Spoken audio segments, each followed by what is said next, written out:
Hello mom. बेटा, कब से कॉल कर रही हूँ, पिक क्यों नहीं कर रहे? मॉम मैं ऑफिस में थोड़ा बिजी था। खैरियत? जल्दी हॉस्पिटल पहुँचो। अल्लाह ने तुम्हें चांद सा बेटा दिया है। Oh really? Congratulation mom. तुम्हें भी बहुत मुबारक हो बेटा। अब जल्दी आ जाओ। जी मॉम, मैं अभी आया बस। अहमद ऑफिस से निकला और हॉस्पिटल की तरफ निकल पड़ा। अहमद अपने माँ बाप का इकलौता और बड़ा फर्माबरदार बेटा था। अहमद के वालिद का इंतकाल तब हुआ जब वो मैट्रिक में था। तब से अहमद अपने घर की जिम्मेदारियां बड़ी अच्छी तरह से पूरी कर रहा था। अहमद की शादी उसकी माँ ने अपनी पसंद से और बड़ी धूमधाम से की थी। अहमद की बीवी, जिसका नाम नीलम है, वो बहुत ही समझदार और पढ़ी लिखी खातून है। अहमद जैसे ही हॉस्पिटल पहुंचा, वहां शॉर्ट सर्किट की वजह से आग लग गई और सब लोग अपनी अपनी जान बचाने के लिए इधर उधर भाग रहे थे। अहमद भी ये देखकर अंदर की तरफ भागा और नीलम के रूम तक पहुंच गया। जैसे ही अहमद रूम में दाखिल हुआ तो उसने नीलम से पूछा, बेबी कहाँ है? वो तो अभी नर्सिंग रूम में ही था। खुदारा, मेरा बच्चा। ये सुनकर अहमद नीलम को लेकर नर्सिंग रूम की तरफ भागा, मगर आग बहुत भड़क चुकी थी। कुछ बच्चे और पेशेंट्स जल चुके थे। ये देखकर नीलम ज़ारों की तार रोने लगी। अहमद नीलम को सहारा देते हुए जल्दी से अपनी जान बचाते हुए हॉस्पिटल से बाहर निकल आया, मगर उस आग से वो अपने बच्चे और माँ को ना बचा सका। दिन गुजरते गए, मगर नीलम इस हादसे को भूल नहीं पा रही थी। वो हर वक्त उदास रहने लगी थी। अहमद भी इस हादसे के बाद बहुत परेशान रहने लगा था। इस हालत में भी वो नीलम को खुश रखने की कोशिश करता। एक दिन अहमद नीलम से कहने लगा, नीलम, चलो आज कहीं बाहर डिनर करने चलते हैं। नहीं, मेरा दिल नहीं करता। मैं घर में रहना चाहती हूँ। बाहर जाकर जब दूसरों के बच्चों को देखती हूँ तो मुझे अपने बच्चे की याद आती है। फिर मेरा दिल खून के आंसू रोता है। देखो नीलम, ये सब अल्लाह की मर्जी है। अल्लाह ने चाहा तो वो हमें औलाद दोबारा ज़रूर देगा। तुम परेशान मत हो। दिन गुजरते गए, मगर इनके घर कोई औलाद ना हुई और नीलम इस गम में बहुत बीमार रहने लगी।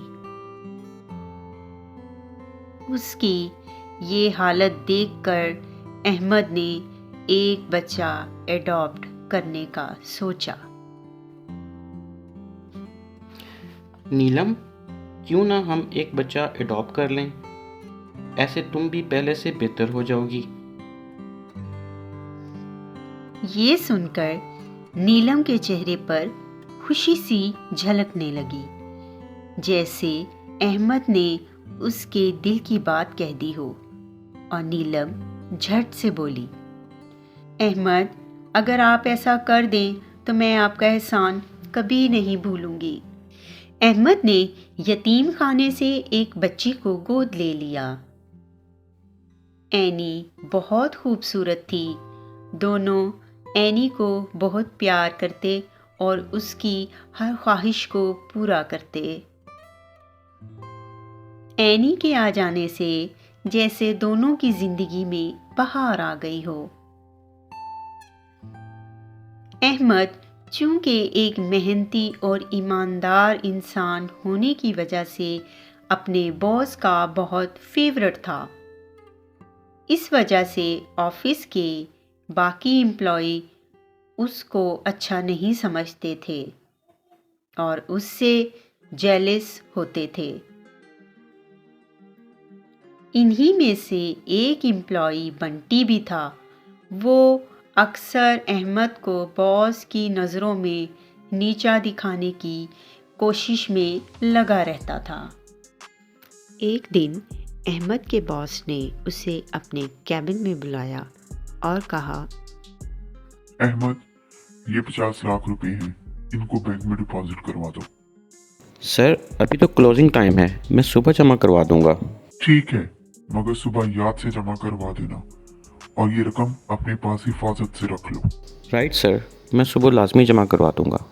ये कहकर अहमद ने वो पैसों वाला बैग उठाया और कैबिन से बाहर आ गया और ऑफिस के ही लॉक में रख दिया। बंटी ये सब सुन चुका था और अहमद को पैसे रखते हुए भी देख चुका था। उसने ऑफिस के वॉचमैन को पैसों का लालच देकर बड़ी ही महारत से वो पैसों वाला बैग गायब कर दिया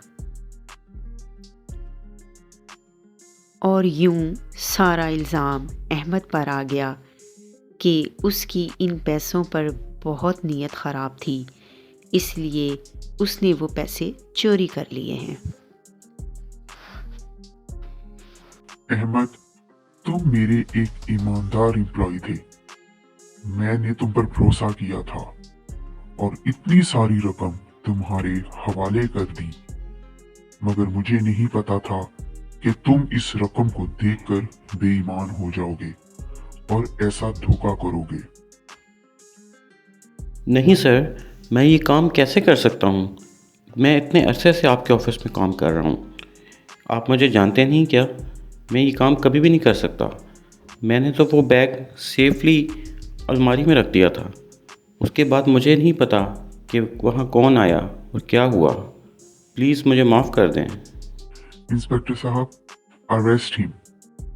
जेल की हवा खाएगा तो खुद ही अकल ठिकाने आ जाएगी। अहमद के लाख यकीन दिलाने के बाद भी उसके बॉस को यकीन ना आया और उसने अहमद को अरेस्ट करवा दिया और उसे जेल हो गई। नीलम को पता चला तो उस पर जैसे कयामत टूट पड़ी हो। उसने अहमद को छुड़वाने के लिए वकील भी हायर किया, मगर बेसूद। वो भर भर कर फीसें लेता, मगर कोई फ़ायदा नहीं हो रहा था। अहमद का केस बिगड़ता ही जा रहा था। ऐसे ही 5 साल गुजर गए। एनी भी 5 साल की हो गई। वो बात बात पर जिद करती थी। मामा, मुझे ये डॉल लेनी है। बेटी, मैं आपको बाद में ले दूंगी, अभी चलो यहाँ से। नहीं मामा, मुझे ये चाहिए। एनी छोटी छोटी चीज़ों के लिए रोती थी, मगर नीलम के पास इतने पैसे ना थे कि वो इसकी जिद पूरी कर पाती। नीलम के पास जो जमा पूंजी थी वो वकील की फीसों में ख़त्म हो गई। धीरे धीरे घर के हालात ख़राब होने लगे। मामा, मैम ने मुझे स्कूल से निकाल दिया है। ओ खुदाया, अब ये देखना बाकी रह गया था। एनी को फीस ना देने की वजह से स्कूल से निकाल दिया गया। तब नीलम ने सोचा कि कोई काम शुरू किया जाए जिससे इनके घर का खर्चा चल सके। तब उसने सोसाइटी के बच्चों को ट्यूशन पढ़ाना शुरू कर दिया और लोगों के कपड़े भी सी दिया करती थी, जिससे उनके घर का गुजारा होने लगा। उसने एनी को दोबारा स्कूल में भी दाखिल करवा दिया।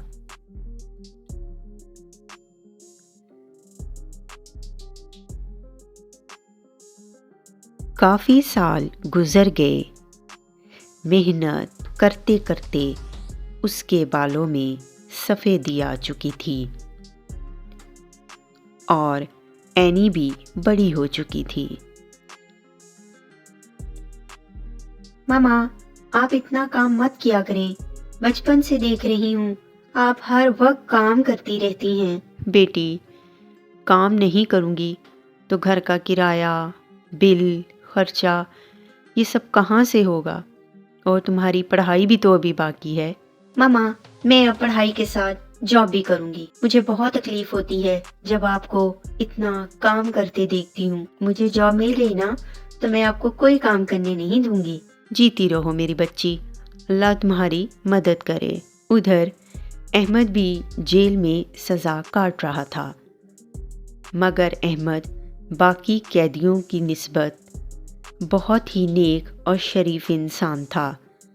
जेलर भी उसकी इन आदत से बहुत खुश था।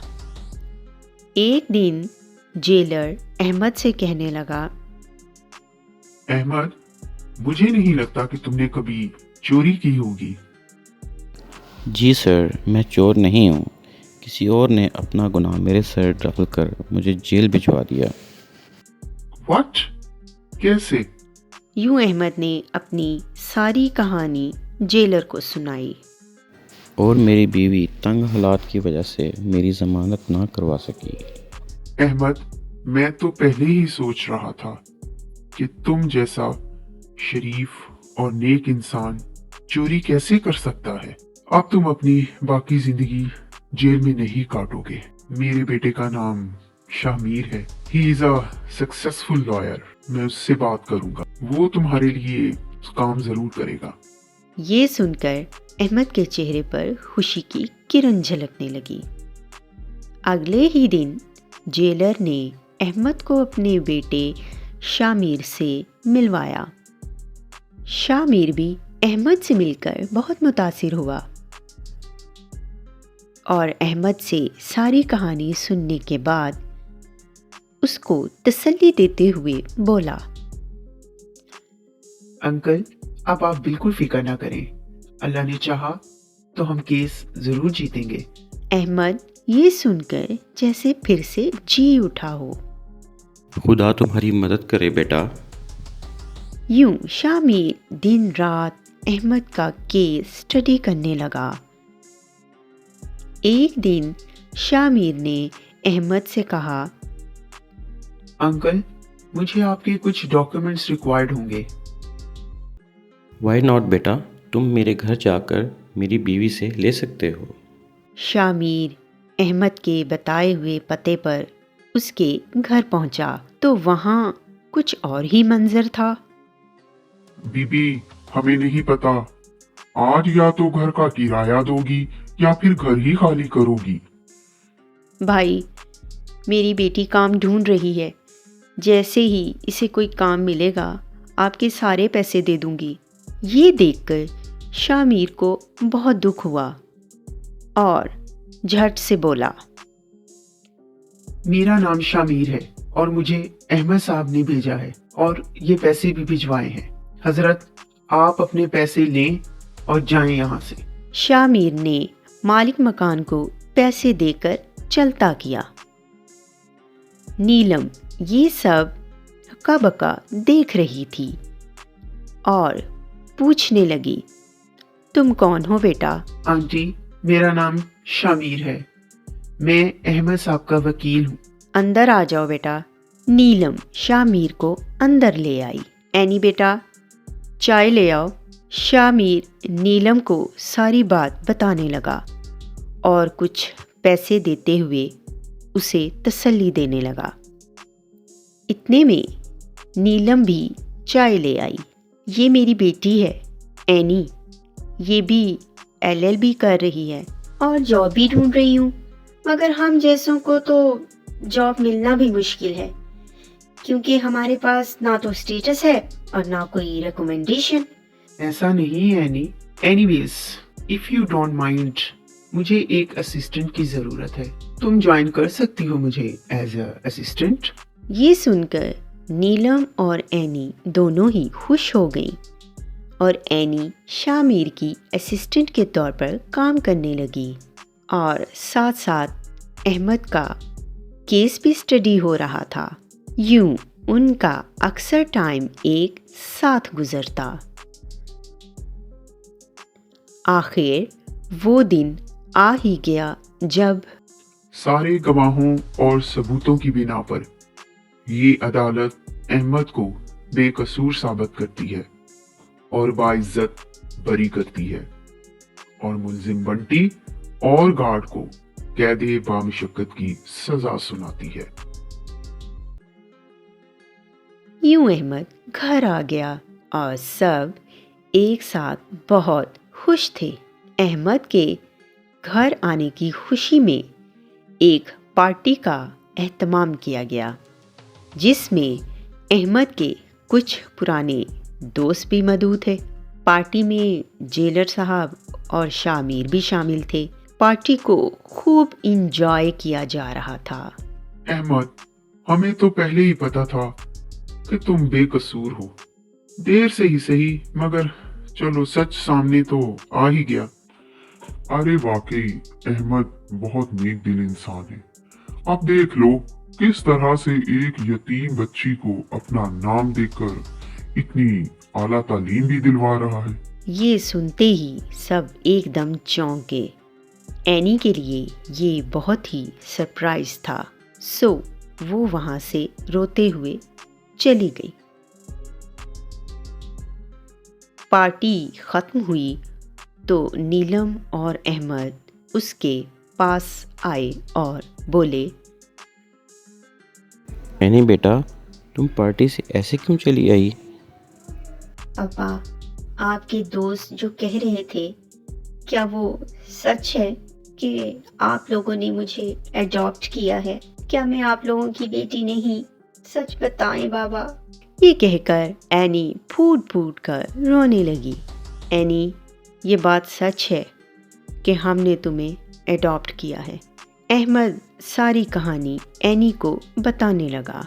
लेकिन बेटा, क्या तुम्हें कभी ये लगा कि तुम हमारी बेटी नहीं हो? तुम हमें अपनी जान से भी ज़्यादा अजीज हो।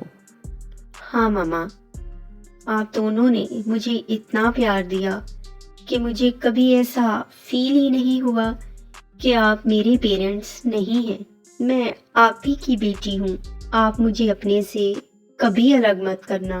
शादी के बाद तो अलग हो जाओगी ना एनी? ये कहकर नीलम और अहमद दोनों मुस्कुराने लगे और उनको मुस्कुराता देखकर एनी भी शर्मा गई। वक्त गुजर रहा था। शामिर और एनी एक दूसरे को पसंद करने लगे थे। वो अक्सर इकट्ठे टाइम स्पेंड करते थे।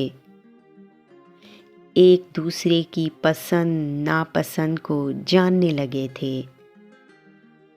यूं वो दोनों एक दूसरे से मोहब्बत करने लगे। एनी, तुम मेरे बारे में क्या सोचती हो? यही कि तुम एक अच्छे और सक्सेसफुल लॉयर हो।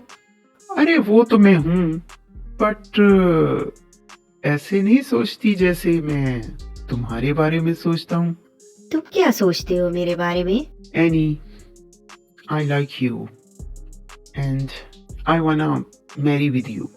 एनी और शामिर एक दूसरे को प्रपोज कर चुके थे।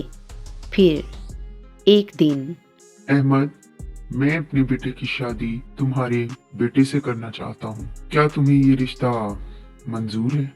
अगर बच्चों को कोई इतराज़ नहीं तो मुझे क्या इतराज़ हो सकता है? जैसे आपकी मर्ज़ी। यूं सबकी रजामंदी से शामिर और एनी की शादी हो गई।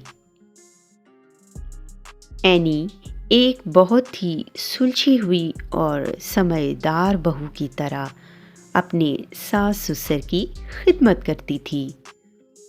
और अच्छी बीवी तो वो थी ही। शाह मीर उस पर जान छिड़कता था। यूं ही हंसी खुशी दिन गुजर रहे थे। फिर एक दिन, शामिर, जल्दी घर पहुंचिए, अंकल की तबीयत बहुत ख़राब है, उनको हॉस्पिटल लेकर जाना पड़ेगा। जेलर साहब को इमरजेंसी में हॉस्पिटल ले जाया गया। जेलर साहब को हार्ट अटैक हुआ है, but he is out of danger now. आप उनसे मिल सकते हैं, मगर प्लीज बी केयरफुल। अहमद और नीलम भी हॉस्पिटल पहुंच चुके थे। तब जेलर साहब ने सबसे मिलने की रिक्वेस्ट की। यूं सब जेलर साहब से मिलने के लिए उनके रूम में पहुंचे। शामिर, शायद अब जिंदगी की मैं आखिरी सांसें ले रहा हूँ। तुमने अपने एक अच्छे बेटे होने की सारी जिम्मेदारियां पूरी की, मगर आज मैं अपने दिल का बोझ हल्का करना चाहता हूँ। शामिर, तुम मेरे और सीमा के बेटे नहीं हो। ये सुनकर सब हैरान हो गए और हक्के बक्के जेलर साहब की तरफ मतवज्जो हुए। क्या क्या मतलब बाबा? हाँ शामिर, ये सच है। सीमा एक हॉस्पिटल में नर्स थी। हम ड्यूटी से अक्सर इकट्ठे घर आया करते थे। उस रात मैं जेल से छुट्टी करके हॉस्पिटल अपनी बीवी को लेने गया तो वहाँ हर तरफ आग लगी हुई थी और सीमा कोई बच्चा उठाए बाहर की तरफ भाग रही थी। जब वो मेरे पास पहुंची तो उसने बताया कि ये बच्चा उस रूम में था जहाँ पर आग लगी हुई थी।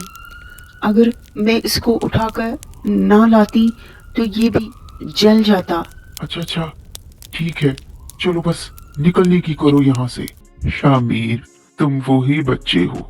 ये सुनकर शाहमीर की आंखों से आंसू गिरने लगे। बेटा, मैं ये तो नहीं जानता कि तुम्हारे माँ बाप कौन हैं, मगर ये जानता हूँ कि तुम्हारी माँ का नाम नीलम है, क्योंकि बच्चे के हाथ पर जो टैग था उस पर उसकी माँ का नाम नीलम 302 लिखा था।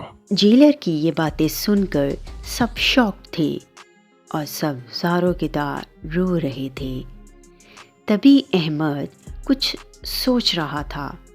उसको वो याद आ रहा था कि जिस रात हॉस्पिटल में आग लगी थी उसमें उसका बच्चा भी था और उसके बच्चे पर जो टैग लगाया गया था उस पर नीलम का नाम और वही कोड था जो जेलर साहब बता रहे थे। तभी अहमद बोला, और उसके बाप का नाम अहमद था।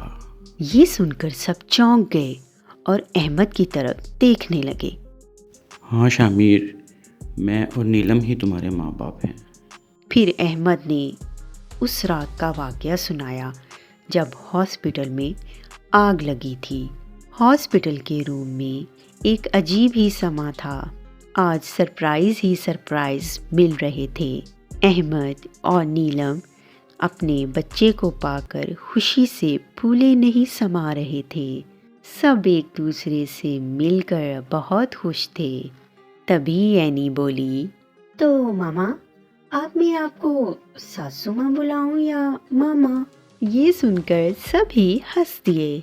यूं अहमद और नीलम को उनका खोया हुआ बच्चा वापस मिल गया था। शामिर तो बहुत ही लकी निकला क्योंकि उसको दो पेरेंट्स का प्यार मिल रहा था और यूं सब एक ही फैमिली बनकर हंसी खुशी जिंदगी गुजारने लगे।